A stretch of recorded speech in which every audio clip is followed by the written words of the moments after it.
It's time to dive beneath the surface and into the minds and hearts of your favorite celebrities and pop culture icons.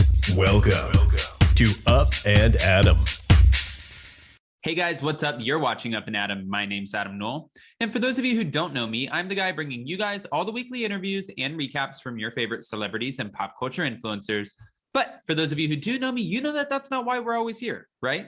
Guys, if you haven't already, go ahead, smash that like button, subscribe to my channel, and hit that notification bell because, well, you don't want to miss anything we have coming up. And with that, let's jump right in. Okay, guys, so we're back to talk about Real Housewives of New Jersey, season 11, because, well, we're coming to an end. Guys, this is such an interesting kind of season because the dynamics are all over the place, but most importantly, the tables have definitely turned. When it comes to one of the Real Housewives of New Jersey, it seems like she's becoming sort of a nuisance to the rest of the cast. The cast is sort of switching their position as far as if they do, in fact, want to support this housewife. And I'm actually not surprised, I guess, when I really try to think about it, but we're talking about Jennifer Aydin. Just to be clear, Jennifer Aydin is being slammed as inauthentic and claiming that she starts trouble for storylines. You know, at this reunion, we kind of addressed the fact that she has used her family as a lot of her storyline. And I get where she's coming from with that. But at the end of the day, you know, it did feel a little bit like she was throwing her mom under the bus, her mom's personal relationship with her father, and her feelings about what her mom went through in her marriage, throwing that out there as a storyline rather than addressing some things that might be going on in her own personal relationship. Listen, we can't all pretend like everything is all peachy all the time with us. And I think, just to be fair, everyone has their own problems, but just to different magnitudes. But the point is, it's a relationship. There's children involved. It's a close, tight-knit family. There's other drama to be had here than throwing your mom under the bus. So I guess with playing devil's advocate, I don't know, it's really hard. I want to know what you guys think. Do you think that it's fair that Jennifer Aydin used her mom's relationship to her dad as a storyline? Or do you feel like she needs to start digging in her own life, not her family's, and start playing off of that? I can't wait to see those answers. Now, sources say that the whole entire cast is unhappy with Jennifer Aydin, and they're saying it's after her behavior at the reunion. I mean, sure, she threw Margaret under the bus. Yes, she has pissed off Dolores Catania before. We know that. She did come from Melissa, slamming Melissa and saying the only reason she's on the show is because of Teresa. So she did go there. Jackie, Dr. Merriam-Webster, I was trying to think, but she's made fun of her, and then they've had their ups and downs. Yeah. So Teresa's really the only one who's defending her at this point. And with that, sure, that's the person who you want on your side, but are you going to be able to hold your spot if you only have one housewife supporting you? And don't forget where Teresa's loyalty is to. It's to that paycheck. So if you have to go, the show will move on. Just like Ramona Singer said about the Real Housewives of New York, it is like a Ferris wheel, a well-oiled machine. If you lose a housewife, it just keeps moving. You move on and you just have a new season. And then before you know it, we forgot about our OG housewives.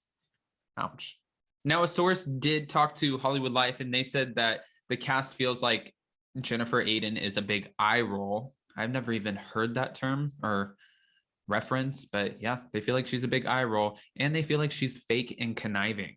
They don't feel she herself is authentic, and they were saying that the only person siding with her, again, is Teresa. The fake and conniving came in when Melissa, well, this is what was said. Melissa Gorga wrote on May 19th. She said, listen, I've been on the show for a long time and I know fake and conniving when I see it. She has been on the show for 11 years, so I'm sure she knows what she's talking about. But hold on, wait, there's more.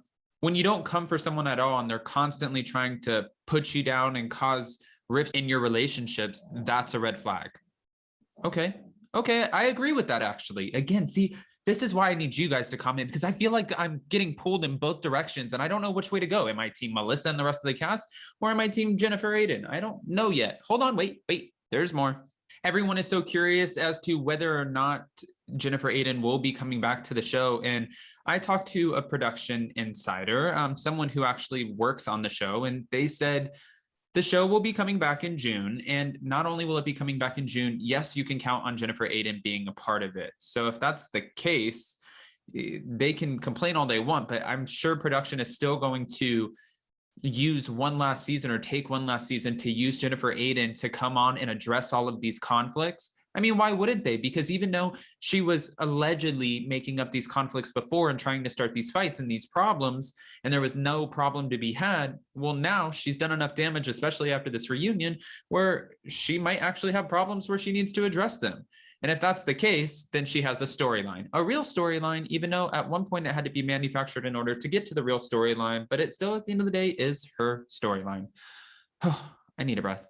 Now, the current cast, actually, it's been said that Bravo's very happy with the current cast. They feel like every single person in the cast has something that they can offer. So we might just be getting back the whole cast that we had this past season, season 11, plus probably about 1 or 2 girls who will be testing for the show. Now, sometimes I've even been asked before, what is testing? What does that mean? Well, it's the same thing as this Michelle Pays. I don't know what her last name is. Well, I don't know how to pronounce it, but it's the same thing as her coming on as Teresa's realtor, filming with the women, seeing how she interacts, standing in the group, photos and events, and attending these events when she normally probably wouldn't have been there. They were testing to see how she fit with the other housewives, and it wasn't, it didn't fit.